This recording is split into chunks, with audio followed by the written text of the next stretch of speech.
नमस्कार, मैं हूं शालिनी और आप देख रहे हैं चैनल के पब्लिशर एडिटर श्री कृष्णा राज अरुण की धारदार संपादन में संचालित कंट्री एंड पॉलिटिक्स। आइए बढ़ते हैं आज की बड़ी खबर की ओर। लुटियंस दिल्ली में बढ़ा भूजल स्तर, अब फिर शुरू किए जाएंगे बोरवेल। केंद्रीय भूमि जल बोर्ड की रिपोर्ट के अनुसार लुटियंस दिल्ली में भूजल स्तर में वृद्धि दर्ज की गई है। कई स्थानों पर भूजल 3 से 4 फीट नीचे तक आ गया है, जिससे सीपेज और बहुमंजिला इमारतों को खतरा बढ़ गया है। एनडीएमसी ने 124 बंद बोरवेल में से 57 को फिर से शुरू करने की अनुमति मांगी थी, जिसमें से जिला प्रशासन ने 20 को मंजूरी दे दी है। इससे पार्कों की सिंचाई में मदद मिलेगी और अतिरिक्त भूजल का उपयोग हो सकेगा। देश भर में गिर रहे भूजल स्तर के बीच राष्ट्रीय राजधानी दिल्ली में भूजल स्तर बढ़ने के सकारात्मक परिणाम सामने आए हैं। लुटियंस दिल्ली के 14 स्थानों पर अध्ययन में भूजल स्तर बढ़ने की बात सामने आई है।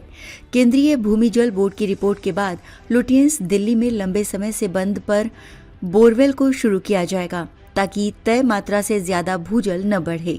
एनडीएमसी के अनुसार रिपोर्ट में कई स्थानों पर भूजल स्तर 3 से 4 फीट नीचे तक मिला है, जबकि दिल्ली के दूसरे इलाकों में ये 40 से 50 फीट है।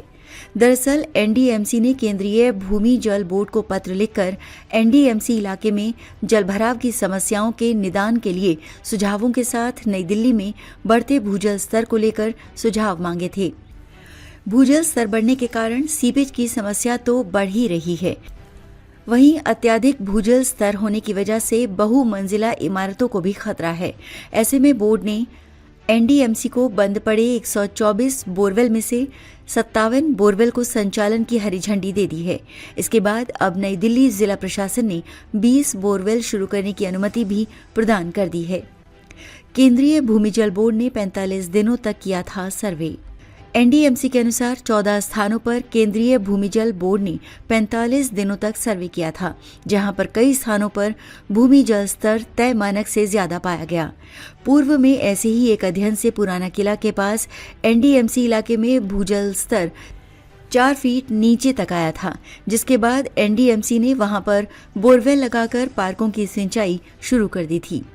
एनडीएमसी के अनुसार केंद्रीय भूमि जल बोर्ड ने जिन 14 स्थानों का सर्वे किया है, उसमें अग्रसेन की बावली के 2 हिस्से, बिरला मंदिर, हुमायूं मकबरा, लोधी गार्डन के 3 हिस्से, महावीर वन स्थली, नेहरू पार्क, सफदरजंग मकबरा, शांति पथ, श्रम शक्ति भवन के 2 हिस्से और सुंदर नर्सरी शामिल है।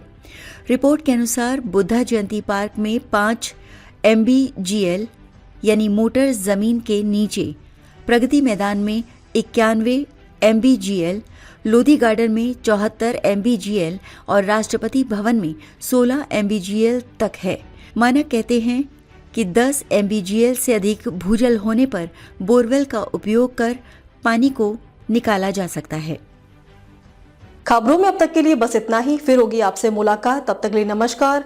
देखते रहिए कंट्री एंड पॉलिटिक्स। ऐसे ही लेटेस्ट अपडेट पाने के लिए हमारे चैनल को लाइक करें। अगर आप हमें फेसबुक, ट्विटर, इंस्टा के माध्यम से देख रहे हैं तो हमारे चैनल को फॉलो, कमेंट करना न भूलें। धन्यवाद।